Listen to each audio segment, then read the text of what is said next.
નમસ્તે વિદ્યાર્થી મિત્રો, કેમ છો બધા? મજામાં છો ને? ચાલો આજે આપણે ધોરણ 11 ની અંદર ટોપિક 3.7.c કે જેનું નામ છે આયનીકરણ એન્થાલ્પી એની આપણે ચર્ચા કરશું અને આ આપણા ચેપ્ટરનો 11મો વિડિયો છે. તો આજે આપણે વાત કરવાની છે આયનીકરણ એન્થાલ્પીની. તો આયનીકરણ એન્થાલ્પી એટલે શું, તો એની આપણે વાત કરીએ. આયનીકરણ એન્થાલ્પી, આયનીકરણ યાની આપણે આયનો ઉત્પન્ન કરવાના છે. તો આયન ઉત્પન્ન કરવા માટે કંઈક ઉર્જાની જરૂર પડતી હશે, એને આપણે આયનીકરણ એન્થાલ્પી કહીએ છીએ. એટલે આયનીકરણ એન્થાલ્પી, એન્થાલ્પી એટલે ઉર્જા, આયનીકરણ એટલે આયનો ઉત્પન્ન કરવા માટે. પણ આ શબ્દ આપણે સ્પેશિયલ વાપરીએ છીએ ધન આયન માટે.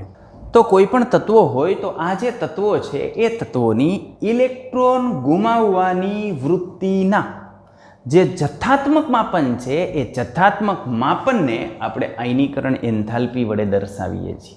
તો જો આયનીકરણ એન્થાલ્પીની આપણે વ્યાખ્યા આપવી હોય તો આયનીકરણ એન્થાલ્પીની વ્યાખ્યા આપણે આ રીતે આપી શકીએ: ધરાવસ્થામાં. એટલે આપણે જે પરમાણુ લઈએ છીએ ને એ ધરાવસ્થાની અંદર હોવો જોઈએ, પહેલી કન્ડિશન, ઉત્તેજિત અવસ્થામાં નહીં. તો ધરાવસ્થામાં રહેલા મુક્ત વાયુમય તટસ્થ પરમાણુમાંથી એક ઇલેક્ટ્રોન દૂર કરવા માટે જે જરૂરી ઉર્જા છે એ જરૂરી ઉર્જાને આપણે આયનીકરણ એન્થાલ્પી કહીએ છીએ. એટલે આ થઈ ગઈ આયનીકરણ એન્થાલ્પી. પણ કન્ડિશન કેટલી મૂકી આયનીકરણ એન્થાલ્પીમાં? તો કન્ડિશન આટલી મૂકી. પહેલું તો ધરાવસ્થામાં હોવો જોઈએ, પહેલી કન્ડિશન. તો પહેલી કન્ડિશન આ મૂકી કે ધરાવસ્થામાં હોવો જોઈએ. બીજી કન્ડિશન એ મૂકી એ મુક્ત હોવો જોઈએ. ત્રીજી કન્ડિશન એ મૂકી એ વાયુમય હોવો જોઈએ અને તટસ્થ હોવો જોઈએ. ઓકે, તો આટલી કન્ડિશન મૂકી. શા માટે કન્ડિશનની જરૂરિયાત શા માટે છે તો એની આપણે વાત કરીએ. તો પહેલાં આપણે વાત કરી લઈએ આની ધરાવસ્થા. તો તમે જાણો છો કે ધરાવસ્થા અને ઉત્તેજિત અવસ્થામાં ઉર્જા જુદી જુદી હોય. એટલે આપણે આયનીકરણ ઉર્જાનું જે મૂલ્ય આપીએ છીએ ધરાવસ્થામાં, હાઇડ્રોજન પરમાણુનો પરમાણ્વીય વર્ણપટ આપણે ભણી ગયા. એમાં આપણે આયનીકરણ એન્થાલ્પી કેટલી કહેતા? હાઇડ્રોજનની આયનીકરણ એન્થાલ્પી કેટલી ગણતા? 13.6 ઇલેક્ટ્રોન વોલ્ટ. કારણ કે પહેલી કક્ષાની અંદર એની ઉર્જા -13.6 ઇલેક્ટ્રોન વોલ્ટ હતી. એટલે પહેલી કક્ષામાંથી યાની ધરાવસ્થામાંથી અનંત ઉર્જા સ્તરમાં મોકલવા માટે જે ઉર્જા આપણે આપવી પડતી એને આયનીકરણ ઉર્જા આપણે કહીએ છીએ. એટલે ધરાવસ્થા મસ્ટ. બીજું, માનો કે આપણે જે પરમાણુ લઈએ છીએ, આપણે જે લઈએ છીએ એ મુક્ત પરમાણુ હોવો જોઈએ. જો એ સંયોજાયેલી અવસ્થાની અંદર ન હોવો જોઈએ. અને આમે આપણે અહીં જે છે એ શબ્દ વાપરીએ છીએ પરમાણુ. ઓકે, એટલે અણુ લેવાનો નથી, તમારે Cl2 નથી લેવાનો, તમારે શું લેવાનું છે? Cl લેવાનું છે, પરમાણુ લેવાનો છે. અને બીજી વસ્તુ, આ જે પરમાણુ છે એ કેવી અવસ્થામાં લેવાનો છે? વાયુ અવસ્થાની અંદર લેવાનો છે. વાયુ અવસ્થાની અંદર. અને આ જે પરમાણુ છે એ કેવી અવસ્થામાં લેવાનો છે? વાયુ અવસ્થામાં. દાખલા તરીકે માનો કે આ કોપર સોલિડ છે, બરાબર? Copper solid. તો પહેલાં કેટલીક ઉર્જા તો તમારે આપવી પડશે કોપરને લિક્વિડમાં રૂપાંતરિત કરવા માટે. લિક્વિડમાં રૂપાંતરિત કર્યા પછી એને ગેસમાં રૂપાંતરિત કરવા માટે આપવી પડશે. અને ગેસમાં રૂપાંતરિત કર્યા પછી તમે એમાંથી Cu+1 બનાવશો અને એક ઇલેક્ટ્રોન મુક્ત થશે. વાસ્તવમાં જે આયનીકરણ ઉર્જા આપણે કહીએ છીએ ને એ આને કહીએ છીએ. આ આયનીકરણ એન્થાલ્પી છે ને એ આ પોર્શનને કહીએ છીએ. જ્યારે અહીં સોલિડમાંથી ગેસમાં, સોલિડમાંથી લિક્વિડમાં રૂપાંતરણ કરવા માટે આપણે જે ઉર્જા આપીએ છીએ ને એને આપણે કહીએ છીએ ગલન એન્થાલ્પી. કારણ કે આનું પીગલન કરીએ છીએ. અને અહીં પ્રવાહીમાંથી વાયુમાં જવા માટે આપણે જે ઉર્જા આપીએ છીએ ને એને કહીએ છીએ બાષ્પયન ઉર્જા. કારણ કે લિક્વિડમાંથી બાષ્પમાં આપણે એનું રૂપાંતરણ કરીએ છીએ, બાષ્પીભવન કરીએ છીએ. એટલે સીધું અહીંથી ઇલેક્ટ્રોન મુક્ત કરવા માટે આપણે જે ઉર્જા આપીએ ને એ કેટલી થાય? ગલન એન્થાલ્પી, બાષ્પયન એન્થાલ્પી અને આયનીકરણ એન્થાલ્પીના સરવાળા જેટલી થાય. પણ આપણે તો આયનીકરણ એન્થાલ્પીની વ્યાખ્યા આપીએ છીએ એટલે કમ્પલસરી અહીં આપણે કન્ડિશન શું મારી દેશું કે વાયુરૂપ હોવો જોઈએ, તટસ્થ હોવો જોઈએ અને મુક્ત અવસ્થાની અંદર હોવો જોઈએ. તો આપણે આની વ્યાખ્યા શબ્દશામાં આપી શકીએ કે ધરાવસ્થામાં રહેલા મુક્ત વાયુમય તટસ્થ પરમાણુમાંથી એક ઇલેક્ટ્રોન મુક્ત કરવા માટે આપવી પડતી જે ઉર્જા છે એ ઉર્જાને આયનીકરણ એન્થાલ્પી અથવા આયનીકરણ ઉર્જા કહે છે. ક્લિયર? તો જો બીજા શબ્દોમાં આપણે એને કહેવું હોય અથવા પ્રક્રિયા સ્વરૂપે લખવું હોય તો આપણે આ રીતે લખી શકીએ. માનો કે આપણે એક તત્વ X લીધું છે અને તત્વ Xની પ્રથમ આયનીકરણ એન્થાલ્પી આપણે લખવી છે. એટલે પ્રથમ ઇલેક્ટ્રોન મુક્ત કરવા માટે જે ઉર્જા આપવી પડે ને એને પ્રથમ આયનીકરણ એન્થાલ્પી કહેવાય. એને ડેલ્ટા IH અથવા ડેલ્ટા IH1 વડે દર્શાવાય. આ H એટલે એન્થાલ્પી, બરાબર. અને એનું આપણે નિરપેક્ષ મૂલ્ય ન માપી શકતા હોય, સાપેક્ષ મૂલ્ય માપતા હોય એટલે આપણે શેના વડે દર્શાવતા હોય? ડેલ્ટા વડે. તો ડેલ્ટા H. પણ કઈ ડેલ્ટા H? આયોનાઇઝેશન એટલે ડેલ્ટા IH. એટલે આને લખશું ડેલ્ટા IH વડે, ડેલ્ટા આયોનાઇઝેશન એન્થાલ્પી. ઓકે. કેટલામી? પહેલો ઇલેક્ટ્રોન મુક્ત કરવા માટે તો ને આપણે દર્શાવવું પડે 1. તો ડેલ્ટા IH1 વડે આપણે એને દર્શાવીએ છીએ, જેને આપણે કહેશું પ્રથમ આયનીકરણ એન્થાલ્પી. તો આ પ્રથમ આયનીકરણ એન્થાલ્પી આપણે દર્શાવવી હોય તો પ્રક્રિયા સ્વરૂપે આમ લખી શકીએ. આ X છે વાયુ અવસ્થામાં અને મુક્ત પરમાણુ છે, એમાંથી એક ઇલેક્ટ્રોન મુક્ત કર્યો. ઇલેક્ટ્રોન મુક્ત કરીએ એટલે શું બને? ધનાયન બને. તો આ બની ગયો X+. આના માટે જે ઉર્જાનો ફેરફાર થાય છે એને આપણે કહીએ છીએ ડેલ્ટા IH આયોનાઇઝેશન એન્થાલ્પી. અને વધારે સાચું હજી આના કરતાં લખવું હોય તો પહેલો ઇલેક્ટ્રોન મુક્ત થાય છે એટલે આપણે લખી શકીએ ડેલ્ટા IH1. હવે આ જે આયનીકરણ એન્થાલ્પી છે એનું મૂલ્ય જનરલી આપણે કિલોજૂલ પર મોલની અંદર દર્શાવતા હોઈએ છીએ. કિલોજૂલ પર મોલની અંદર દર્શાવતા હોય તો આને લઈને આપણે એની વ્યાખ્યા આપવી હોય તો પાછી આપણે વ્યાખ્યા એમ આપી શકીએ કે 1 મોલ. કારણ કે હવે આપણે શેમાં દર્શાવીએ છીએ? એકમ પ્રતિ મોલમાં દર્શાવીએ છીએ. તો એને લઈને આપણે વ્યાખ્યા આપવી હોય તેમ આપી શકીએ 1 મોલ વાયુરૂપ તટસ્થ પરમાણુમાંથી 1 મોલ ઇલેક્ટ્રોન મુક્ત કરી 1 મોલ ધનાયન ઉત્પન્ન કરવા માટે આપવી પડતી ઉર્જાને આયનીકરણ એન્થાલ્પી કહે છે. અને અહીં સીધી જ આયનીકરણ એન્થાલ્પી આપણને શેમાં મળી જશે? કિલોજૂલ પર મોલની અંદર. કારણ કે આપણે પદાર્થ જ કેટલો લઈ લીધો છે? 1 મોલ પદાર્થ લઈ લીધો છે. ઓકે, ચાલો. અને આ તત્વમાંથી જો બીજો ઇલેક્ટ્રોન દૂર કરવા માટે આપણે જે ઉર્જા આપવી પડે એ ઉર્જાને આપણે દ્વિતીય આયનીકરણ એન્થાલ્પી કહેશું અને તેને ડેલ્ટા IH2 વડે દર્શાવશું. અહીં બીજો ઇલેક્ટ્રોન આપણે દૂર કરીએ એટલે પહેલું તો આપણે શું લખ્યું હતું? X+. પહેલો દૂર કર્યો એટલે X+ બની ગયો વાયુ અવસ્થાની અંદર. હવે આમાંથી બીજો ઇલેક્ટ્રોન દૂર કરો એટલે X+2 બને અને બીજો ઇલેક્ટ્રોન દૂર થયો એટલે અહીં જે ઉર્જાની જરૂર પડશે એને આપણે કહેશું ડેલ્ટા IH2 દ્વિતીય આયનીકરણ એન્થાલ્પી. રેડી? અહીં પરમાણુમાંથી આપણે ઇલેક્ટ્રોન દૂર કરવો હોય તો આ પરમાણુમાંથી ઇલેક્ટ્રોન દૂર કરવા માટે હંમેશા આપણે એને ઉર્જા આપવી પડે. એટલે કોઈ પણ પ્રકારનો પરમાણુ હોય, એ ધાતુ હોય કે અધાતુ હોય કે અર્ધધાતુ હોય, કોઈ પણ પ્રકારનો પરમાણુ હોય પણ એમાંથી ઇલેક્ટ્રોન દૂર કરવો હોય તો તમારે ઉર્જા આપવી જ પડે. અને આ ઉર્જા આપવી પડે એટલે આ પ્રક્રિયા હંમેશા ઉષ્મા શોષક હોય, માટે આયનીકરણ એન્થાલ્પીનું મૂલ્ય હંમેશા આપણને ધન મળે. હા, એ જુદી વાત છે કે આલ્કલી ધાતુ તત્વની અંદર આયનીકરણ એન્થાલ્પીનું મૂલ્ય આપણને નાનું મળે કારણ કે એને સરળતાથી ઇલેક્ટ્રોન મુક્ત કરી દેવો હોય. અને અધાતુ તત્વો ઇલેક્ટ્રોન સ્વીકારવાની વૃત્તિ ધરાવતી હોય એટલે ત્યાંથી આપણે ઇલેક્ટ્રોન મુક્ત કરવો હોય તો ઝાઝી ઉર્જા આપવી પડે, વધુ ઉર્જા આપવી પડે.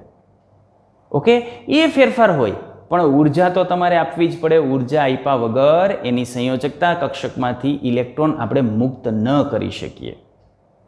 શું કામ? કારણ આપણે પરમાણુની અંદર ભણી ગયા કે કોઈ પણ કક્ષકની અંદર ઇલેક્ટ્રોન જ્યારે પરિભ્રમણ કરતો હોય ત્યારે એની ઉર્જા કેવી દર્શાવીએ છીએ આપણે? ઋણ. બરાબર? તો ત્યાંથી અનંત ઉર્જા સ્તરમાં આપણે મોકલવો હોય તો એની ઉર્જા 0 કરવી પડે. તો જેટલી ઋણ છે એટલી ઉર્જા આપણે એને આપવી જ પડે. એ ધાતુ હોય કે અધાતુ હોય, એ ગૌણ વસ્તુ છે. ઓકે, બરાબર ને? હવે તમે કમ્પેરિઝન કરી શકો કે પહેલો ઇલેક્ટ્રોન મુક્ત કરવા માટે આપણે વધારે ઉર્જા આપવી પડશે કે બીજો ઇલેક્ટ્રોન મુક્ત કરવા માટે વધારે ઉર્જા આપવી પડશે? ચાલો હું ઉદાહરણ જ લઈ લઉં છું. એક દાખલા તરીકે માનો કે મારી પાસે એક Mg છે, આ Mg, એમાંથી આપણે એક ઇલેક્ટ્રોન મુક્ત કરવો છે. આ એક ઇલેક્ટ્રોન મુક્ત કરશું એટલે આપણને મળશે Mg+. ઓકે, અને Mg+ માંથી બીજો ઇલેક્ટ્રોન આપણે દૂર કરશું એટલે આપણને મળશે Mg+2. રેડી? ગેસિયસ અવસ્થા હું નથી લખતો અત્યારે. આના માટે જે ઉર્જાની જરૂર પડશે એને આપણે કહેશું ડેલ્ટા IH1 કારણ કે પહેલા ઇલેક્ટ્રોન માટે છે. અહીં જે ઉર્જાની જરૂર પડશે એને આપણે કહેશું ડેલ્ટા IH2. તો આ બેમાંથી વધુ કઈ હશે અને શા માટે? તો સિમ્પલ, પ્રોટોનની સંખ્યા હું લખું તો આમાં પ્રોટોનની સંખ્યા 12 છે, આમાં પણ પ્રોટોનની સંખ્યા 12 છે. આમાં ઇલેક્ટ્રોનની સંખ્યા લખું તો આમાં ઇલેક્ટ્રોનની સંખ્યા 12 છે, આમાં ઇલેક્ટ્રોનની સંખ્યા 11 છે. કદની હું વાત કરું તો કાલે આપણે આયોનિક કદ ભણી ગયા હતા. તો આયોનિક કદની અંદર આપણે આવું ભણ્યું હતું કે તટસ્થ પરમાણુ હોય એના કરતાં એમાંથી ઉત્પન્ન થતો જે ધનાયન છે ને એ હંમેશા જનક કરતાં નાનો હોય. ઓકે, તો અહીંયા પેલું આપણે આ વિચારી શકીએ કે 12 પ્રોટોન 12 ઇલેક્ટ્રોન ઉપર આકર્ષણ લગાવે છે, અહીં 12 પ્રોટોન 11 ઇલેક્ટ્રોન ઉપર આકર્ષણ લગાવે છે. બીજું આપણે અહીંથી વિચારી શકીએ કે Mg છે ને એ જનક છે, મૂળભૂત એલિમેન્ટ છે, અને એમાંથી ઉત્પન્ન થતો ધનાયન એટલે Mg+. તો કાલે આપણે ભણી ગયા હતા કે Mg કરતાં Mg+ નું કદ નાનું હોય. તો આમાં જે સંયોજકતા કક્ષાના ઇલેક્ટ્રોન છે એ વધારે નજીક હશે, અને જો કેન્દ્રની વધારે નજીક હોય તો ત્યાંથી ઇલેક્ટ્રોન મુક્ત કરવા માટે આપણે વધારે ઉર્જા આપવી પડે. એટલે આના ઇલેક્ટ્રોન, આ +1 વાળાના ઇલેક્ટ્રોન એક વધારે નજીક હશે, અને બીજું અસરકારક કેન્દ્રીય વીજભાર પણ એના ઉપર વધારે લાગશે. તો આ બંને ફેક્ટરને લઈને Mgમાંથી પેલો ઇલેક્ટ્રોન દૂર કરવા માટે આપણે જે ઉર્જા આપવી પડે એના કરતાં આ બીજો ઇલેક્ટ્રોન દૂર કરવા માટે વધારે ઉર્જા આપવી પડે. યાની આપણે કહી શકીએ કે હંમેશા પ્રથમ આયનીકરણ એન્થાલ્પી કરતાં દ્વિતીય આયનીકરણ એન્થાલ્પીનું મૂલ્ય વધુ હોય છે. તો પ્રથમ આયનીકરણ એન્થાલ્પી કરતાં દ્વિતીય આયનીકરણ એન્થાલ્પીનું મૂલ્ય વધારે જોવા મળશે. ઓકે, આમ થાય. ચાલો ટેક્સ્ટ બુકને આધારે આપણે ભણીએ. તો તત્વની જે દ્વિતીય આયનીકરણ એન્થાલ્પીનું મૂલ્ય છે એ હંમેશા પ્રથમ આયનીકરણ એન્થાલ્પીના મૂલ્ય કરતાં કેવું મળશે? આપણને વધુ મળે. શા માટે વધુ મળે? તો કારણ કે તટસ્થ પરમાણુ, આ પ્રથમ આયનીકરણ એન્થાલ્પીમાં જે મૂળ પરમાણુ હશે એ કેવો હશે? તટસ્થ પરમાણુ હશે. એ તટસ્થ પરમાણુ કરતાં જે ધનવીજભારિત આયન છે એ ધનવીજભારિત આયનમાંથી ઇલેક્ટ્રોનને દૂર કરવો વધારે મુશ્કેલ છે. કારણ શું આપી શકીએ? આ તટસ્થ પરમાણુ કરતાં ધનવીજભારિત જે આયન છે એનું કદ નાનું હોય અને અસરકારક કેન્દ્રીય વીજભાર પણ વધુ લાગતો હોય, એને લઈને આમાંથી ઇલેક્ટ્રોન મુક્ત કરવો મુશ્કેલ હોય છે. અને આ જ રીતે જો આપણે તૃતીયક આયનીકરણ એન્થાલ્પીની વાત કરીએ તો તૃતીયક આયનીકરણ એન્થાલ્પીનું મૂલ્ય તો દ્વિતીયક આયનીકરણ એન્થાલ્પી કરતાં પણ વધારે જોવા મળે. એના કરતાં ચતુર્થક આયનીકરણ એન્થાલ્પીનું મૂલ્ય વધારે જોવા મળે, એના કરતાં એના પછીની આયનીકરણ એન્થાલ્પીનું મૂલ્ય વધારે જોવા મળે. તો ક્રમશઃ આપણે જે છે એ આના વિશે લખવું હોય તો આપણે ક્રમશઃ આના વિશે આપણે આમ લખી શકીએ કે ΔIH1 એના કરતાં વધારે જોવા મળે ΔIH2, એના કરતાં વધારે જોવા મળે ΔIH3, એના કરતાં વધારે જોવા મળે ΔIH4, સો ઓન. ઓકે, આ રીતનું આપણને જોવા મળે. સાથે સાથે હું એક વાત લઈ લઉં. દાખલા તરીકે માનો કે આપણને આપેલો પરમાણુ સોડિયમ છે, તો સોડિયમની ઇલેક્ટ્રોન રચના આપણને આ રીતની મળશે, neon complete 3s1. Okay, ready? તો આ સોડિયમ માટે આપણને ક્રમ આમ જોવા મળશે. પ્રથમ આયનીકરણ એન્થાલ્પીનું મૂલ્ય આપણને મળશે ΔIH1, પણ ΔIH1 માંથી એક ઇલેક્ટ્રોન તમે મુક્ત કરી દો એટલે આ 3s1 માંથી એક ઇલેક્ટ્રોન દૂર થઈ ગયો, આ કેન્સલ. એટલે હવે તમારે બીજો ઇલેક્ટ્રોન દૂર કરવો છે, કેમાંથી કરવો છે? નિયોનમાંથી કરવો છે. નિયોન એટલે નિષ્ક્રિય વાયુ. નિષ્ક્રિય વાયુની ઇલેક્ટ્રોન રચના હોય સ્થાયી હોય. સ્થાયી હોય એટલે એના માટે આયનીકરણ એન્થાલ્પીનું અહીંયા જે તફાવત મળશે ને મેક્સિમમ મળશે, આમ મળશે ΔIH2 એના કરતાં ΔIH3. આ રીતનો ક્રમ આપણને જોવા મળશે. આ વસ્તુ તમારે જોવાની છે, સમજવાની છે. આટલી વસ્તુ, આ વસ્તુ જો પ્રથમ અને દ્વિતીય આયનીકરણ એન્થાલ્પી વચ્ચે ખૂબ મોટો તફાવત હોય તો તમારે સમજવાનું કે બીજો ઇલેક્ટ્રોન મુક્ત કરવા માટે ખૂબ વધારે ઉર્જાની જરૂર પડતી હોય નહીં, તો જ જરૂર પડતી હોય કે નિષ્ક્રિય વાયુમાંથી મુક્ત કરવો પડતો હોય. યાની આવું આલ્કલી ધાતુ તત્વનું આપણે કોઈ પણ એલિમેન્ટ લઈએ ને તો એ એલિમેન્ટની પ્રથમ અને દ્વિતીય આયનીકરણ એન્થાલ્પી વચ્ચે ખૂબ મોટો તફાવત હોય. જ્યારે માનો કે હું Mg જેવું પરમાણુ લઉં છું, Mg આલ્કલાઇન અર્ધધાતુ લઈએ તો એની ઇલેક્ટ્રોન રચના આપણને આમ જોવા મળશે, નિયોન કમ્પ્લીટ 3s2. તો એના માટે આયનીકરણ એન્થાલ્પીનો ક્રમ આમ જોવા મળે ΔIH1 એના કરતાં ΔIH2 મોટી જ હોય. ગમે એની અંદર જુઓ પ્રથમ કરતાં દ્વિતીય આયનીકરણ એન્થાલ્પીનું મૂલ્ય વધુ જ હોય. પણ આ 2 ઇલેક્ટ્રોન મુક્ત થઈ જાય ત્યારે આની 3s જેવી ઇલેક્ટ્રોન રચના પૂરી થઈ જશે અને હવે ત્રીજો ઇલેક્ટ્રોન મુક્ત કરવો હોય તો નિયોનમાંથી તમારે કરવો પડે. માટે આ ત્રીજો ઇલેક્ટ્રોન મુક્ત કરવા માટે તમારે અહીં ખૂબ વધારે ઉર્જા આપવી પડે. રેડી? તો અહીંયા બીજા સમૂહના તત્વો હોય તો એના માટે આયનીકરણ એન્થાલ્પીનો ક્રમ કેમ જોવા મળે? આમ પ્રથમ કરતાં બીજી વધારે જ હોય, પણ બીજી કરતાં ત્રીજી ખૂબ વધારે હોય. જ્યારે આલ્કલી ધાતુ તત્વો માટે શું જોવા મળે? પ્રથમ કરતાં બીજી વધારે જ હોય, પણ પ્રથમ કરતાં બીજી ખૂબ વધારે હોય. અહીંયા પહેલી અને બીજી વચ્ચેનો ગાળો ખૂબ વધારે હોય, કારણ કે એની સંયોજકતા કક્ષકમાં 1 ઇલેક્ટ્રોન છે. 1 તમે મુક્ત કરી દેશો, પછી નિષ્ક્રિય વાયુમાંથી મુક્ત કરવો પડશે. અને આમાં બીજી અને ત્રીજી વચ્ચે તફાવત ખૂબ વધારે હોય. એનું કારણ 2 ઇલેક્ટ્રોન તમે મુક્ત કરશો, પછી નિષ્ક્રિય વાયુમાંથી ઇલેક્ટ્રોન મુક્ત કરવો પડશે. તો સાથે સાથે આપણે આ વસ્તુનો અભ્યાસ કરી લીધો. આ વસ્તુ તમને MCQની અંદર ખૂબ કામ લાગશે. ઓકે? હવે માનો કે ઘણી બધી વખત એવું બને કે આપણને માત્ર ને માત્ર આયનીકરણ એન્થાલ્પી આપી છે, પણ ડેલ્ટા IH 1 છે, 2 છે, 3 છે, 4 છે, કઈ છે એ આપણને આપી નથી. યાની જ્યારે એનો સ્તર આપણને દર્શાવેલું ન હોય ત્યારે આપણે એને પ્રથમ આયનીકરણ એન્થાલ્પીનું મૂલ્ય છે એવું સમજશું. ઓકે? જો ડેલ્ટા IH 2 આપ્યું હોય તો કોઈ પ્રશ્ન જ નથી, દ્વિતીય આયનીકરણ એન્થાલ્પી છે. પણ માત્ર ડેલ્ટા IH આપણને આપ્યું છે તો આપણે સમજશું કે આ પ્રથમ આયનીકરણ એન્થાલ્પીની વાત કરે છે. ચલો, હવે અહીં આપણે એક આલેખ દર્શાવેલો છે, તો આલેખની આપણે વાત કરીએ. આલેખ કેનો છે?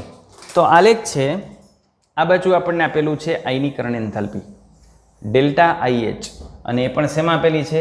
કિલોજૂલ પર મોલની અંદર આપેલી છે. તો આ ડેલ્ટા IH નું મૂલ્ય આપેલું છે, યાની આયનીકરણ એન્થાલ્પી આપેલી છે. અને આ બાજુ આપણને દર્શાવેલો છે પરમાણુ ક્રમાંક Z. 60 સુધી પરમાણુ ક્રમાંક ધરાવતા જે તત્વો છે એ તત્વની આયનીકરણ એન્થાલ્પીનો આલેખ આપણને આપેલો છે. તો આ આલેખની અંદર અનિયમિતતા ઘણી બધી જોવા મળે છે.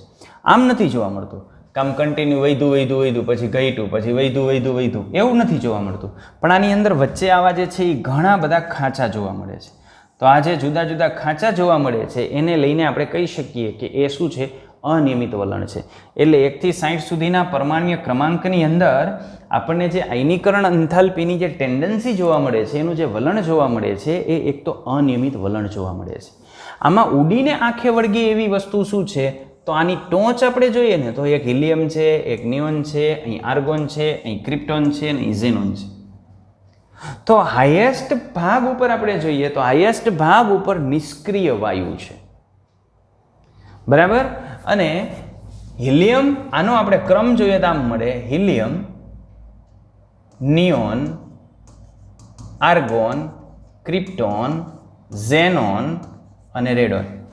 તો આ એક સમૂહના તત્વો છે. તો આ એક સમૂહના તત્વોમાં આપણે આમ ઉપરથી નીચે તરફ જઈએ તો જો આયનીકરણ એન્થાલ્પી આ હિલિયમની વધારે, પછી નિયોનની ઘટી, પછી આર્ગોનની ઘટી, આર્ગોન કરતાં ક્રિપ્ટોનની ઘટી, ક્રિપ્ટોન કરતાં ઝેનોનની ઘટી, ઝેનોન કરતાં રેડોનની ઘટશે. એટલે એક ટેન્ડન્સી તો આ ફિક્સ થશે કે સમૂહમાં ઉપરથી નીચે તરફ જશું તો આયનીકરણ એન્થાલ્પીનું મૂલ્ય ઘટશે. ઓકે? બીજું, સૌથી વધુ કોનું હતું એની આપણે વાત કરી, તો સૌથી ઓછું કેનું છે એની આપણે વાત કરીએ તો સૌથી ઓછું છે આનું: લિથિયમ, સોડિયમ, પોટેશિયમ, રૂબિડિયમ અને સીઝિયમ. તો આલેખ ઉપરથી બીજી વસ્તુ આપણને એ ખ્યાલ આવે છે કે આમાં તળિયે કોણ રહેલું છે? આલ્કલી ધાતુ તત્વ. યાની આલ્કલી ધાતુ તત્વ સરળતાથી ઇલેક્ટ્રોન ગુમાવવાની વૃત્તિ ધરાવતું હોય, માટે એની આયનીકરણ એન્થાલ્પીનું મૂલ્ય કેવું હોય? ઓછું હોય. અને આ જે નિષ્ક્રિય વાયુ છે એ સ્થાયી ઇલેક્ટ્રોન રચના ધરાવતું હોય, ને નિષ્ક્રિય વાયુની જો સ્થાયી ઇલેક્ટ્રોન રચના હોય તો એની આયનીકરણ એન્થાલ્પીનું મૂલ્ય આપણને કેવું જોવા મળે? ઊંચું જોવા મળે, કારણ કે ઓલરેડી સ્થાયી છે. ઇલેક્ટ્રોન સ્વીકારવાની કે મુક્ત કરવાની એની વૃત્તિ નથી. એટલા માટે એ કેવું આપણને જોવા મળશે? તો નિષ્ક્રિય વાયુની આયનીકરણ એન્થાલ્પીનું મૂલ્ય ખૂબ ઊંચું હોય. રેડી? અને આલ્કલી ધાતુ તત્વની આયનીકરણ એન્થાલ્પીનું મૂલ્ય ખૂબ ઓછું હોય, કારણ કે એને તો ઇલેક્ટ્રોન ગુમાવવો છે, દોડવું છે, ઢાળ આવ્યો. ઓકે? ચાલો, તો આ રીતનું આપણને જોવા મળશે. અને બાકી આપણે વલણ જોઈએ તો વલણની અંદર આમ ઝિગઝેગ આવે છે, આમ ઉપર વળી પાછું કહ્યું. એટલે આનું જે વલણ છે એ વલણ આપણે કેવું કહી શકીએ? અનિયમિત વલણ કહી શકીએ. તો ચાલો શબ્દશઃ આપણે એની ચર્ચા કરીએ. તો 60 સુધી પરમાણુ ક્રમાંક ધરાવતા જે તત્વો છે એની પ્રથમ આયનીકરણ એન્થાલ્પીના આપણે મૂલ્યો લખ્યા. આ જે પ્રથમ આયનીકરણ એન્થાલ્પીના મૂલ્યો છે એને આપણે આલેખ સ્વરૂપે દર્શાવ્યા હતા. હવે આ આલેખની અંદર એક તો જે જુદી જુદી આવર્તિતા આપણને જોવા મળતી તેની અંદર અનિયમિતતા હતી. કન્ટિન્યુ વચ્ચે ખાંચા આપણને જોવા મળતા હતા, સતત નહોતું, કન્ટિન્યુ નહોતું, એક જ પ્રકારની પેટર્ન નહોતી જોવા મળતી. એટલે એની અંદર એક અનિયમિતતા આપણને જોવા મળતી હતી. અને આકૃતિ ઉપરથી એવું સ્પષ્ટ આપણે કહી શકીએ કે સૌથી વધુ કોની હતી? તો આયનીકરણ એન્થાલ્પીના જે મહત્તમ મૂલ્યો હોય એ કેના હતા? ઉમદા વાયુઓના. જે નિષ્ક્રિય વાયુ છે એના મૂલ્યો ખૂબ વધારે હતા. તો જો એના મૂલ્યો ખૂબ વધારે હોય તો કારણ શું આપી શકીએ? કારણ કે એની જે ઇલેક્ટ્રોન રચના છે એ સંપૂર્ણ ભરાયેલી હતી. આ સ્થાયી ઇલેક્ટ્રોન રચનાને લઈને એમાંથી ઇલેક્ટ્રોન મુક્ત કરવો ખૂબ મુશ્કેલ હોય, માટે વધારે ઉર્જા આપવી પડે, તો એની આયનીકરણ એન્થાલ્પીના મૂલ્યો ખૂબ વધારે હોય. ઓકે, જ્યારે બીજી બાજુ આપણે જોઈએ તો સૌથી ઓછા કેના જોવા મળતા હતા? તો સૌથી ઓછા જે મૂલ્યો જોવા મળતા હતા, ન્યૂનતમ મૂલ્યો, એ હતા આલ્કલી ધાતુઓના. તો આ જે ધાતુ છે એની આયનીકરણ એન્થાલ્પીના મૂલ્યો નીચા હોય તો એના પરથી આપણે કહી શકીએ કે એની રાસાયણિક પ્રતિક્રિયાત્મકતા ખૂબ વધારે હોય. એટલા માટે આલ્કલી ધાતુ તત્વો છે એ આવર્ત કોષ્ટકમાં ખૂબ વધુ પ્રતિક્રિયાત્મકતા ધરાવે છે, રાસાયણિક પ્રતિક્રિયાત્મકતા ખૂબ વધારે છે. સોડિયમને તમારે કેરોસીનની અંદર રાખવું પડે. સોડિયમને જો આપણે હવાની હાજરીમાં ખુલ્લું રાખીએ તો વાતાવરણમાંના ભેજ સાથે પ્રક્રિયા કરીને સળગે. એટલે આની રાસાયણિક પ્રતિક્રિયાત્મકતા ખૂબ વધારે છે. આ ઉપરાંત અહીં આપણને બે પ્રકારના વલણની આપણે વાત કરી શકીએ. એક વલણ આપણે કહી શકીએ સમૂહમાં વલણ અને એક આપણે કહી શકીએ આવર્તમાં વલણ. તો ચાલો આપણે એની વાત કરીએ. તો પહેલાં આપણે જોઈ લઈએ આવર્તમાં વલણ. તો આવર્તની અંદર ડાબી બાજુથી જમણી બાજુ તરફ આપણે આગળ જઈએ તો પ્રથમ આયનીકરણ એન્થાલ્પીનું જે મૂલ્ય છે એ મૂલ્ય વધે છે. શા માટે વધે છે? અરે સિમ્પલ છે મારા ભાઈ. કાલે આપણે જોઈ ગયા કે એક આવર્તની અંદર આપણે ડાબી બાજુથી જમણી બાજુ તરફ જઈએ. દાખલા તરીકે માનો કે લિથિયમથી ફ્લોરિન તરફ આપણે આગળ જઈએ તો પેલું આપણને ખ્યાલ છે કે પરમાણુય કદ શું થાય? તો ઘટે. કાલ ભણી ગયા ને પરમાણુય કદ, પરમાણુય ત્રિજ્યા, પરમાણુય કદ ઘટે. તો આની જે સંયોજકતા કક્ષાનો ઇલેક્ટ્રોન છે એ સંયોજકતા કક્ષાનો ઇલેક્ટ્રોન કેન્દ્રથી દૂર હોય, જ્યારે ફ્લોરિનની સંયોજકતા કક્ષાનો ઇલેક્ટ્રોન કેન્દ્રની નજીક હોય. એટલા માટે આયનીકરણ એન્થાલ્પીનું મૂલ્ય વધારે હોય. રીઝન 1. રીઝન 2 આપણે કહી શકીએ કેન્દ્રીય વીજભાર. આનો કેન્દ્રીય વીજભાર કેટલો? સંયોજકતા કક્ષા તો બીજી જ છે, પણ અંદર કેન્દ્રની અંદર રહેલા ધનવીજભારિત પ્રોટોન 3 છે, જ્યારે કેન્દ્રની અંદર ધનવીજભારિત પ્રોટોનની સંખ્યા 9 છે. એટલે આના સંયોજકતા કક્ષાના જે ઇલેક્ટ્રોન છે એના ઉપર 9 પ્રોટોનનું આકર્ષણ લાગતું હોય, જ્યારે આના ઉપર 3 પ્રોટોનનું આકર્ષણ લાગતું હોય. તો 3 પ્રોટોનનું આકર્ષણ વધારે હોય કે 9 પ્રોટોનનું આકર્ષણ વધારે હોય? યસ, 9 પ્રોટોનનું. તો આ ફ્લોરિનની અંદર ઇલેક્ટ્રોન મુક્ત કરવો કેવું હોય? મુશ્કેલ હોય. એટલે કોઈ પણ એક આવર્તની અંદર આપણે ડાબી બાજુથી જમણી બાજુ તરફ જઈએ ત્યારે એની આયનીકરણ એન્થાલ્પીનું મૂલ્ય વધે. કારણ ખ્યાલ આવ્યા? બે કારણો આપણે આપ્યા. એક તો પરમાણુય કદ ઘટે છે અને બીજું કેન્દ્રીય વીજભાર વધે છે. ચાલો, તો સમૂહની આપણે વાત કરીએ તો સમૂહની અંદર શું થાય? તો સમૂહમાં જેમ આપણે ઉપરથી નીચે તરફ જઈએ એમ ઉપરથી નીચે તરફ જવાની સાથે સાથે પરમાણુના કદની અંદર વધારો થશે. અને આ કદની અંદર વધારો થશે એટલે સંયોજકતા કક્ષકના જે ઇલેક્ટ્રોન છે એ મુક્ત કરવા સહેલા બને, અને મુક્ત કરવા સહેલા બને એટલે પ્રથમ આયનીકરણ એન્થાલ્પીનું મૂલ્ય શું થાય? ઘટે. તમને નિષ્ક્રિય વાયુનું બતાવ્યું ને મેં, હિલિયમથી રેડોન તરફ આગળ જતા હતા તો આયનીકરણ એન્થાલ્પીનું મૂલ્ય શું થતું હતું? ઘટતું હતું. ઓકે, એવું જ વલણ આલ્કલી ધાતુ તત્વની અંદર જોવા મળે. ચલો, અહીં આપણે એક આલેખ લીધો છે. આ જે આલેખ છે એ કેનો છે? દ્વિતીય આવર્તનો, બીજા આવર્તનો. તો બીજા આવર્તનની અંદર જેમ પરમાણુ ક્રમાંક વધે છે એમ પરમાણુ ક્રમાંકના વધારાની સાથે આયનીકરણ એન્થાલ્પીનું કયું વલણ જોવા મળે છે તો એની આપણે વાત કરવાની છે. અહીં આપણને આવું વલણ જોવા મળે. આ લિથિયમ છે. લિથિયમ કરતાં બેરિલિયમની આયનીકરણ એન્થાલ્પી વધી. બેરિલિયમ કરતાં કાર્બનની જે આયનીકરણ એન્થાલ્પી છે એ બેરિલિયમ કરતાં આ જે બોરોનની આયનીકરણ એન્થાલ્પી છે એ ઘટી. શું કામ ઘટી? હમણાં આપણે જોઈએ. બોરોન કરતાં વળી પાછું કાર્બનમાં પાટે ચડી ગયું, વધ્યું. કાર્બન કરતાં નાઇટ્રોજનની વધી, પણ નાઇટ્રોજન કરતાં ઓક્સિજનની પાછી ઘટી. ઓક્સિજન કરતાં ફ્લોરિનની વધી, નો પ્રોબ્લેમ, અને ફ્લોરિન કરતાં નિયોનની વધી. તો જે ગ્રીન જેટલા ડોટ છે ને એમાં નો પ્રોબ્લેમ, એ તો બરાબર છે. પણ રેડ જે ડોટ આવ્યા, ક્યાં આપણે રેડ ડોટ મૂક્યું? એ કંઈ બોરોન પાસે, અને બીજું ક્યાં આવ્યું? ઓક્સિજન પાસે. તો આ બે એની અંદર અપવાદ છે. તો એ બંનેના કારણો તો આપણે આપવા જ પડે કે આવું શું કામ થયું. બરાબર. તો જનરલી આપણે જોઈ શકીએ કે આવર્તમાં ડાબી બાજુથી જમણી બાજુ તરફ જતાં એની આયનીકરણ એન્થાલ્પીનું મૂલ્ય વધવું જોઈએ, પણ આવી બે જગ્યા આપણને એવી જોવા મળી કે જ્યાં એ જે નિયમ છે એનું ઉલ્લંઘન થયું. શા માટે? તો એ આપણે પછી જોઈએ. હવે સમૂહની આપણે વાત કરીએ તો સમૂહની અંદર આ છે, આ લિથિયમ, લિથિયમ કરતાં સોડિયમ, સોડિયમ કરતાં પોટેશિયમ, પોટેશિયમ કરતાં રૂબેડિયમ, રૂબેડિયમ કરતાં સીઝિયમ. તો એક સમૂહમાં આપણે જેમ ઉપરથી નીચે તરફ જઈએ છીએ એનું પરમાણુય કદ વધે છે. પરમાણુય કદ વધતું હોવાથી ઇલેક્ટ્રોન સરળતાથી મુક્ત થાય, માટે આયનીકરણ એન્થાલ્પીનું મૂલ્ય ઘટે છે.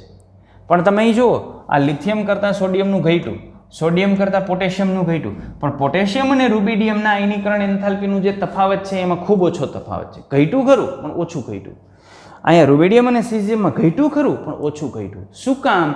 તો એની પાછળનું કારણ છે અસરકારક કેન્દ્રીય વીજભાર.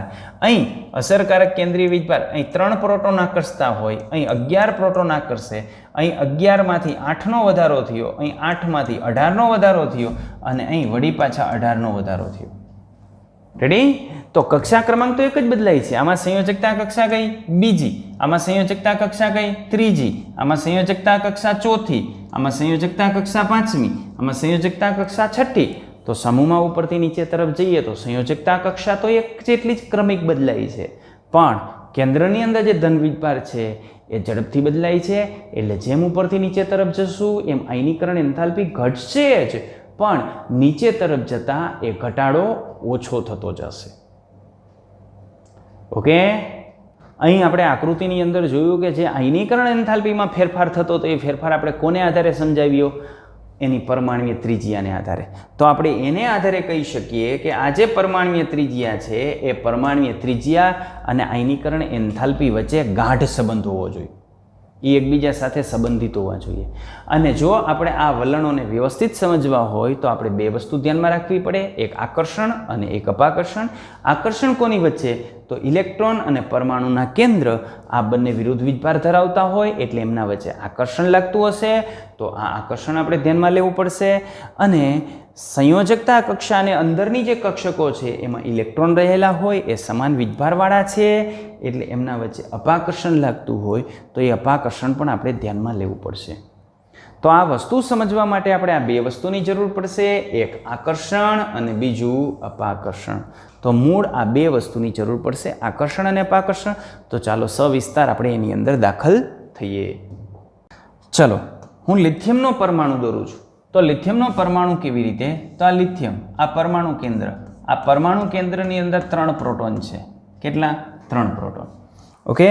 હવે આ જે લિથિયમનો પરમાણુ છે એની અંદરની કક્ષક, અંદરની કક્ષકની અંદર કેટલા ઇલેક્ટ્રોન હોય? તો અંદરની કક્ષકની અંદર 2 ઇલેક્ટ્રોન રહેલા હોય.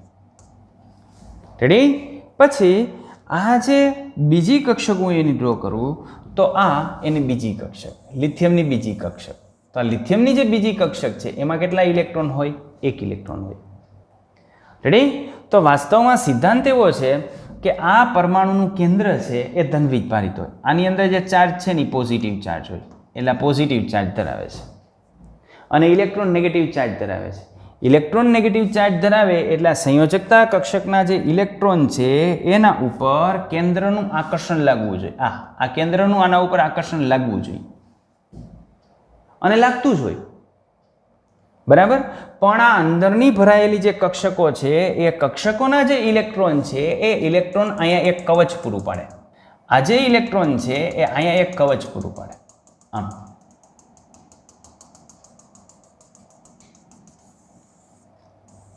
કારણ કે આ ઇલેક્ટ્રોન વચ્ચે શું લાગતું હોય? તો આ ઇલેક્ટ્રોન વચ્ચે અપાકર્ષણ લાગતું હોય. એ અપાકર્ષણને લઈને આ ઇલેક્ટ્રોન ઉપર કેન્દ્રનું જેટલું આકર્ષણ લાગવું જોઈએ ને એટલું આકર્ષણ ન લાગે. આકર્ષણ એના કરતાં ઓછું લાગે. શું કામ ઓછું લાગે? તો આપણે એમ કહી દઈએ છીએ કે આ જે કેન્દ્રનો ધનવીજભાર છે એ ધનવીજભારને આવું જે અંદરની કક્ષકો હોય એ અંદરની કક્ષકો એક કવચ બનાવી નાખે કે જે કવચની બહારના જે ઇલેક્ટ્રોન છે એના ઉપર જે આકર્ષણ છે એ આકર્ષણ ઘટી જાય. તો આ જે કવચ બનાવે છે એને આપણે કહીએ છીએ શિલ્ડિંગ ઇફેક્ટ, સ્ક્રીનિંગ અસર, કવચ અસર, આચ્છાદક અસર આટલા નામ છે આના. શિલ્ડિંગ અસર, કવચ અસર, સ્ક્રીનિંગ અસર, આચ્છાદક અસર. ઓકે, આટલા નામ. ચાલો, તો ખ્યાલ આવ્યો કે આ સંયોજકતા કક્ષકના ઇલેક્ટ્રોન ઉપર જે કેન્દ્રનું આકર્ષણ લાગવું જોઈએ, જેટલું વાસ્તવમાં લાગવું જોઈએ એટલું શું કામ નથી લાગતું? કારણ કે કવચ પૂરું પાડે છે. અથવા તો આપણે એમ કહી શકીએ કે અંદરની ભરાયેલી જે કક્ષકોના ઇલેક્ટ્રોન છે એ ઇલેક્ટ્રોન આ વધારાના જે બહારના ઇલેક્ટ્રોન છે એના ઉપર અપાકર્ષણ લગાવે છે. તો અહીં આપણે કહી શકીએ કે આ જે તત્વો છે એ તત્વોમાં અંદરની કક્ષકમાં આવેલા જે ઇલેક્ટ્રોન છે એ ઇલેક્ટ્રોન કેન્દ્ર અને સંયોજકતા ઇલેક્ટ્રોનની વચ્ચે આવેલા હોય. અને વચ્ચે આવેલા હોવાથી શું થાય? તો એ સંયોજકતા ઇલેક્ટ્રોનને કેન્દ્રથી પરિરક્ષિત કરે અથવા આવરિત કરે. આ રીતે આ જે સંયોજકતા ઇલેક્ટ્રોન છે એનાથી આ કેન્દ્રને શું કરી નાખે? આવરિત કરી નાખે, પરિરક્ષિત કરી નાખે. અને આ જે અસર છે એને આપણે શું કહીએ છીએ? શિલ્ડિંગ અસર કહીએ છીએ, સ્ક્રીનિંગ અસર કહીએ છીએ, કવચ અસર કહીએ છીએ, આચ્છાદક અસર કહીએ છીએ. આટલા નામ તરીકે આપણે એને ઓળખીએ છીએ. તો અહીં આપણને શિલ્ડિંગ અસર આપેલું છે, સ્ક્રીનિંગ અસર આપેલું છે, કવચ અને આચ્છાદક આ પણ કહી શકીએ. ઓકે, આ શિલ્ડિંગ અસરથી થાય શું? તો આ શિલ્ડિંગ અસરને લઈને જે સંયોજકતા ઇલેક્ટ્રોન ઉપર કેન્દ્રનું જેટલું આકર્ષણ લાગવું જોઈએ એટલું આકર્ષણ ન લાગે. આકર્ષણ ન લાગે એટલે આ શિલ્ડિંગ અસરને લઈને એવો ઇલેક્ટ્રોન સરળતાથી મુક્ત થાય, એની આયનીકરણ એન્થાલ્પીનું મૂલ્ય ઘટાડે. તો જેમ કવચ અસર સ્ટ્રોંગ હોય એમ સંયોજકતા કક્ષકનો ઇલેક્ટ્રોન ઇઝીલી રિમૂવ થાય, માટે એના માટે આયનીકરણ એન્થાલ્પીનું મૂલ્ય એ ઘટાડશે. ચાલો આપણે આગળ વધીએ ત્યાંથી.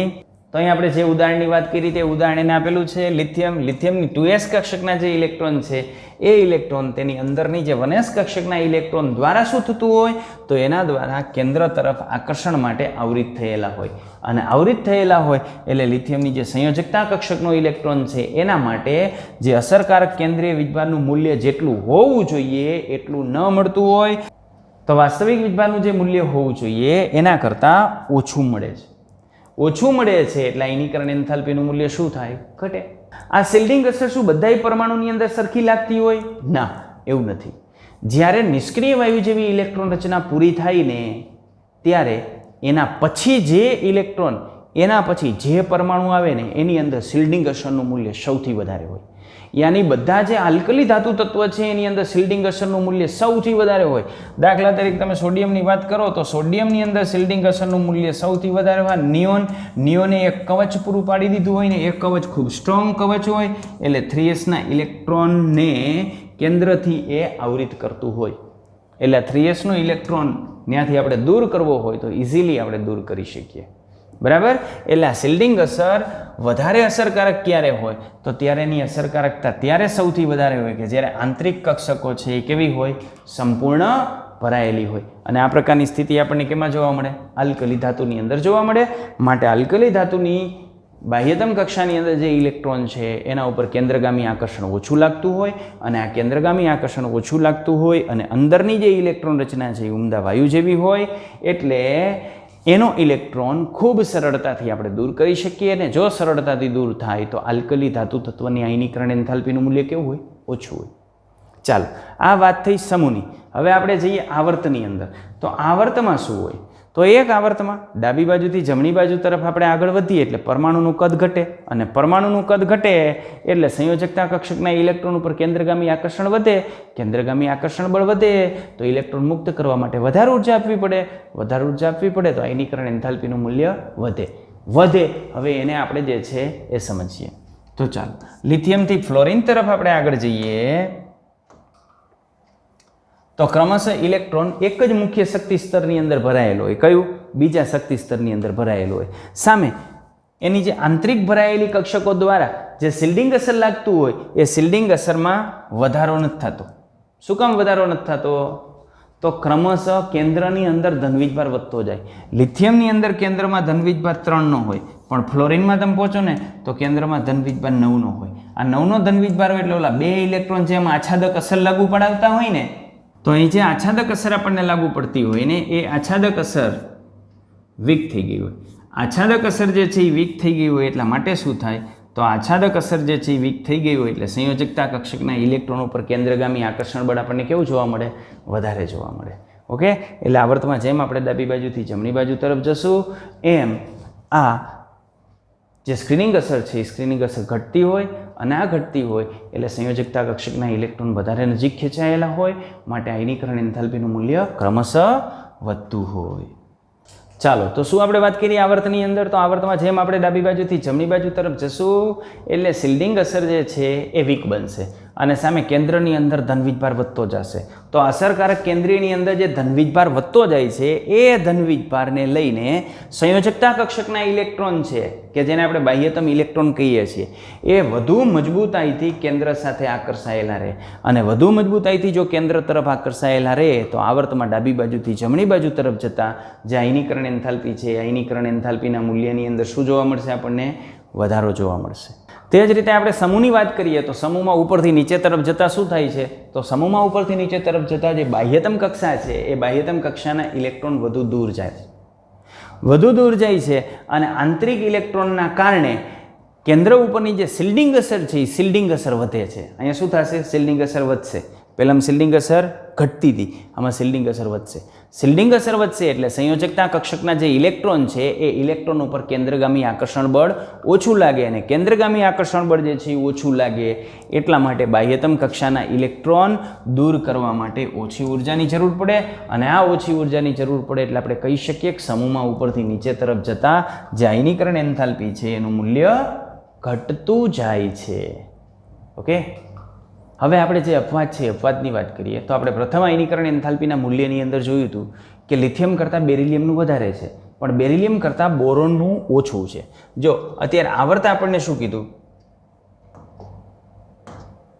અત્યારે આપણને આવર્તે શું કીધું? તો આવર્ત આવું કહે છે કે લિથિયમ કરતાં બેરિલિયમનું કેવું હોવું જોઈએ? વધારે હોવું જોઈએ. બેરિલિયમ કરતાં બોરોનનું કેવું હોવું જોઈએ? વધારે હોવું જોઈએ. એટલે આવર્તનો નિયમ એમ કહે છે કે ડાબી બાજુ જમણી બાજુ તરફ જઈએ તો આયનીકરણ એન્થાલ્પીનું મૂલ્ય વધવું જોઈએ, પણ આ વધતું નથી. એની જગ્યાએ આ જે મૂલ્ય છે એ મૂલ્ય આપણને આમ જોવા મળે છે. આ બેરિલિયમ કરતાં બોરોનની આયનીકરણ એન્થાલ્પીનું મૂલ્ય નીચું છે. શા માટે નીચું છે? તો ચાલો આપણે એની ચર્ચા કરીએ. તો બોરોન અને બેરિલિયમ, અહીં હું લઉં છું બેરિલિયમ અને અહીં હું લઉં છું બોરોન. આની પાસે અસરકારક કેન્દ્રીય વીજભાર 4 છે, આનો પરમાણુ ક્રમાંક 5 છે, એટલે કેન્દ્રમાં 5 પ્રોટોન હશે. આની ઇલેક્ટ્રોન રચના આપણે જોઈએ તો આની ઇલેક્ટ્રોન રચના છે 1s2 અને 2s1. આની ઇલેક્ટ્રોન રચના 2s2, 1s2, 2s2.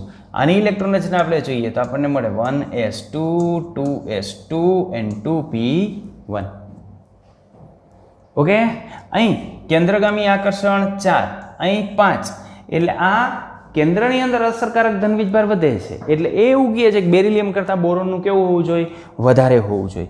પણ બેરિલિયમની અંદર તમારે જે ઇલેક્ટ્રોન દૂર કરવાનો છે એ 2s કક્ષકમાંથી દૂર કરવાનો છે, જ્યારે બોરોનમાં આપણે જે દૂર કરવાનો છે એ 2p કક્ષકમાંથી દૂર કરવાનો છે. 2s કક્ષક કરતાં 2p કક્ષક કેન્દ્રથી દૂર હોય.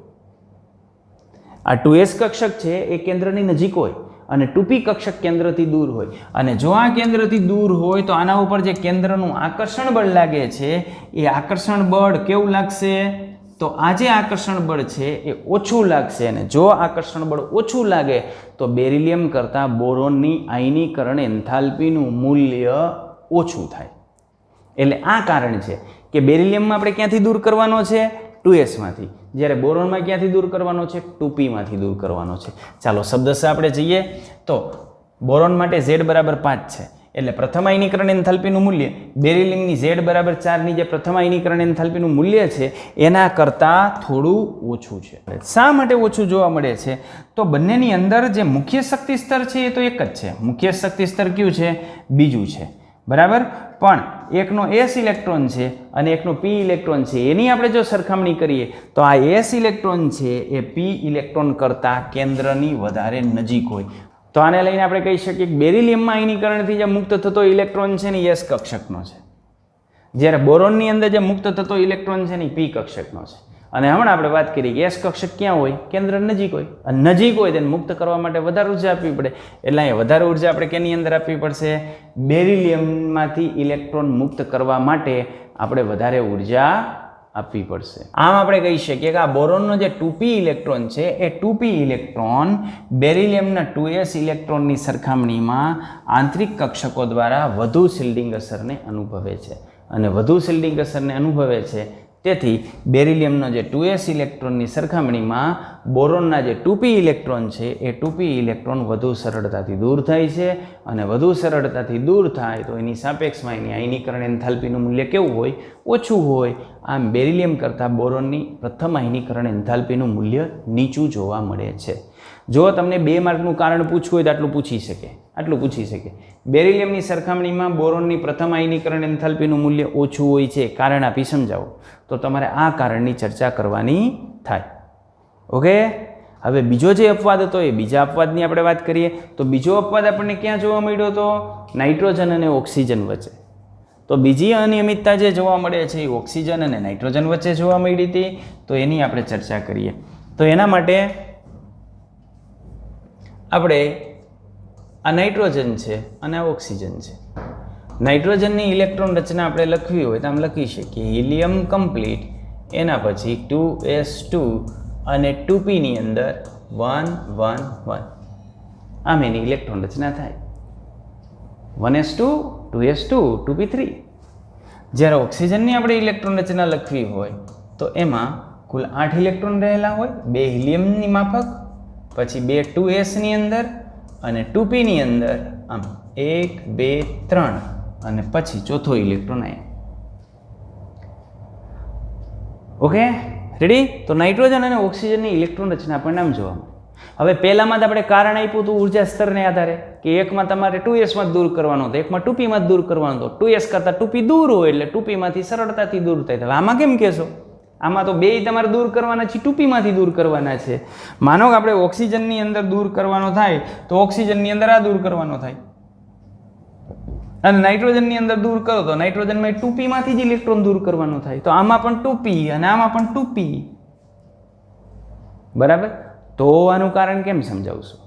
તો આનું કારણ આપણે સમજાવશું અર્ધપૂર્ણ કોષ રચનાને આધારે.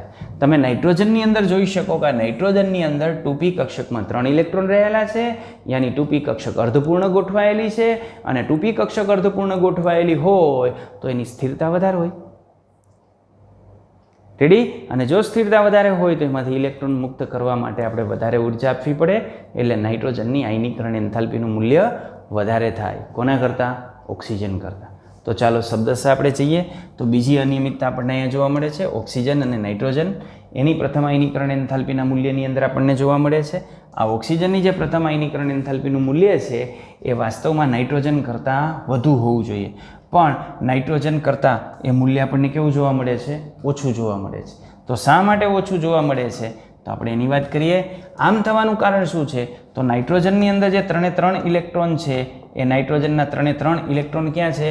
2p ની અંદર છે અને જુદી જુદી 2p કક્ષકની અંદર ગોઠવાયેલા છે, એટલે એની અંદર હુન્ડના નિયમનું સંપૂર્ણ પાલન થાય છે. જ્યારે ઓક્સિજનની અંદર 4 ઇલેક્ટ્રોન 2p કક્ષકની અંદર છે, 4 ઇલેક્ટ્રોન 2p કક્ષકમાં છે અને એમાંય 2 ઇલેક્ટ્રોન તો એક જ 2p કક્ષકની અંદર છે અને આ એક જ 2p કક્ષકમાં હોવાથી ઇલેક્ટ્રોન વચ્ચે એમાં અપાકર્ષણ વધી જાય અને આ અપાકર્ષણ વધે પરિણામે આપણે કહી શકીએ કે નાઇટ્રોજન કરતાં ઓક્સિજનમાંથી ઇલેક્ટ્રોન મુક્ત કરવા માટે આપણે ઓછી ઉર્જાની જરૂર પડે. કોયડા 3.6 ની આપણે વાત કરીએ તો આપણને કોયડો આપેલો છે. આ કોયડાની અંદર આપણને એવું કીધું છે કે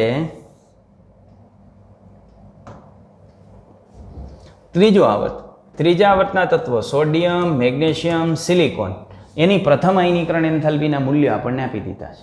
બરાબર? એક સોડિયમની આયનીકરણ એન્થાલ્પીનું મૂલ્ય આપ્યું છે સોડિયમ, પછી આવે મેગ્નેશિયમ, પછી આવે એલ્યુમિનિયમ, પછી આવે સિલિકોન. બરાબર? હવે અહીંયા સોડિયમની આયનીકરણ એન્થાલ્પીનું મૂલ્ય આપણને આપી દીધું છે એટલું 496. મેગ્નેશિયમની આયનીકરણ એન્થાલ્પીનું મૂલ્ય આપણને આપી દીધું છે 737 અને સિલિકોનની આયનીકરણ એન્થાલ્પીનું મૂલ્ય આપણને આપી દીધું છે 786. બરાબર? અને આ જે એલ્યુમિનિયમ છે એ એલ્યુમિનિયમની 2 આયનીકરણ એન્થાલ્પીના આપણને ઓપ્શન આપ્યા છે 575. એક આપણને આપ્યું 575 અને બીજો આપણને ઓપ્શન આપ્યું છે 760. બરાબર? તો એમાંથી કોની નજીક હશે? અને એનું આપણે વાજબીપણું પણ આપવાનું છે કે એનું વાજબીપણું શું છે. તો ચાલો તો જુઓ, અહીં આપણને ત્રીજા આવર્તના તત્વો આપેલા છે. ત્રીજા આવર્તના 4 તત્વો આપેલા છે એટલે મેં 4 લખ્યા છે: sodium, magnesium, aluminium, silicon. Okay, અને આપણને આપેલા જે મૂલ્યો છે એ મૂલ્યોમાં આપણને આ મૂલ્ય આપી દીધા છે, આ ફિક્સ મૂલ્ય આપી દીધા છે. સોડિયમનું આટલું છે, આનું આટલું છે, સિલિકોનનું આટલું છે. બરાબર. હવે એલ્યુમિનિયમમાં આપણને 2 ઓપ્શન આપ્યા છે કે એલ્યુમિનિયમનું આટલું હશે કે આટલું હશે. આ બેમાંથી કયું હશે એલ્યુમિનિયમનું, અને શા માટે એવું હશે એનું કારણ આપણે આપવાનું છે. તો જો ભાઈ, આવર્તનો આપણે સામાન્ય નિયમ લઈએ ને તો આવર્ત એવું કહે છે કે સમૂહમાં ઉપરથી આવર્તનો આપણે સામાન્ય નિયમ લઈએ ને તો આવર્ત એવું કહે છે કે આવર્તમાં ડાબી બાજુથી જમણી બાજુ તરફ જતા આયનીકરણ એન્થાલ્પીનું જે મૂલ્ય છે ને વધે. તો આવર્તનો સામાન્ય સિદ્ધાંત શું કહે છે કે આના કરતાં આનું વધ્યું, આના કરતાં આનું વધવું જોઈએ. તો 737 કરતાં મોટું મૂલ્ય હોવું જોઈએ. 737 કરતાં મોટું મૂલ્ય કયું થાય? 760. અને 760 કરતાં મોટું મૂલ્ય કયું થાય? 786. તો જો આપણે અહીંયા 760 મૂલ્ય લઈ લઈએ તો આવર્ત જે કહે છે ને આવર્ત એ સાચું થાય. બરાબર. પણ આમાં તો અપવાદ જોવા મળે. માત્ર ને માત્ર આવર્ત ન જોવાનો હોય તો આપણે મેગ્નેશિયમ અને એલ્યુમિનિયમની ઇલેક્ટ્રોન રચનાની આપણે વાત કરીએ તો આ જે મેગ્નેશિયમ છે એની ઇલેક્ટ્રોન રચના આપણને જોવા મળશે નિયોન કમ્પ્લીટ, અને પછી જોવા મળશે 3s2. અને એલ્યુમિનિયમની ઇલેક્ટ્રોન રચના આપણે જોઈએ તો નિયોન કમ્પ્લીટ 3s2 3p1 આમ ઇલેક્ટ્રોન રચના જોવા મળશે. તો અહીં કેન્દ્રમાં 12 પ્રોટોનનું આકર્ષણ, અહીં કેન્દ્રમાં 13 પ્રોટોનનું આકર્ષણ. તો કેન્દ્રગામી વીજભાર તો એવું કહે છે કે એલ્યુમિનિયમમાં વધારે આકર્ષણ હોવું જોઈએ, પણ આગળ આપણે જે જોયું હતું એવી રીતે આમાંથી તમારે ઇલેક્ટ્રોન 3s માંથી દૂર કરવાનો છે, જ્યારે એલ્યુમિનિયમમાં ઇલેક્ટ્રોન 3p માંથી દૂર કરવાનો છે. આ 3p કક્ષક કેન્દ્રથી દૂર હોય, કેન્દ્રથી દૂર હોય એટલે એના ઉપર કેન્દ્રગામી આકર્ષણ બળ ઓછું લાગે, અને કેન્દ્રગામી આકર્ષણ બળ ઓછું લાગે તો આમાંથી ઇલેક્ટ્રોન મુક્ત કરવો સરળ હોય. અને જો એમાંથી ઇલેક્ટ્રોન મુક્ત કરવો સરળ હોય તો અહીં એલ્યુમિનિયમની જે પ્રથમ આયનીકરણ એન્થાલ્પીનું મૂલ્ય છે એ આપણને 575 કિલો જૂલ પર મોલ જેટલું મળવું જોઈએ. એટલે આ આપણે જે પહેલી ધારણા કરી હતી ને ખોટી છે, આ 575 મળવું જોઈએ. રેડી? ઓકે, તો આ પ્રકારની સિક્વન્સ આપણને જોવા મળે. ઓકે મિત્રો, તો અહીં આપણે જે આજનો લેક્ચર છે એ લેક્ચર પૂરો કરીએ છીએ. આજના લેક્ચરની અંદર જે આયનીકરણ એન્થાલ્પી છે એ ખૂબ અગત્યનો ટોપિક છે. આજે આયનીકરણ એન્થાલ્પી છે એ એન્થાલ્પી આગળ જતાં કેમેસ્ટ્રીનો ખૂબ મજબૂત પાયો બનશે. નીટ અને JEEની અંદર પણ આ બેઝના ક્વેશ્ચન ખૂબ પૂછાતા હોય છે. એટલે આજનો જે ટોપિક હતો એ તમે ખૂબ ડેપ્થની અંદર કરજો. ઓકે, સારું. તો બધાને ટાટા બાય બાય. કાલે ફરી પાછા નવા વિડીયો સાથે મળશું. ઓકે, ત્યાં સુધી આવજો.